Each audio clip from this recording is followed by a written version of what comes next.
سوال نمبر 1، نبی کریم صلی اللہ علیہ وآلہ وسلم نے جب گھر سے نکلے تو کس سورت کی تلاوت کرتے ہوئے نکلے؟ اے سورۃ رحمان، بی سورۃ ملک، سی سورۃ مزمل، ڈی سورۃ یاسین۔ جواب ہے سورۃ یاسین۔ آپ صلی اللہ علیہ وسلم نے سب سے پہلے کس کو نماز اور وضو کا طریقہ سکھایا؟ اے حضرت عائشہ، بی حضرت خدیجہ، سی حضرت فاطمہ، ڈی حضرت مریم۔ صحیح جواب ہے حضرت خدیجہ۔ مدینہ منورہ میں حضور صلی اللہ علیہ وسلم نے مسجد نبوی کی کب بنیاد رکھی؟ اے ربیع الاول، بی جمادی الاول، سی محرم، ڈی شعبان۔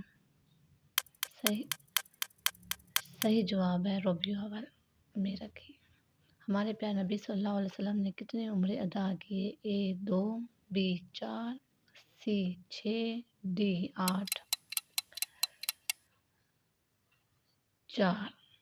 نبی کریم صلی اللہ علیہ وسلم نے تقویٰ کا اصل مقام قرار دیا؟ اے سوچ کو، بی دماغ کو، سی زبان کو، ڈی دل کو۔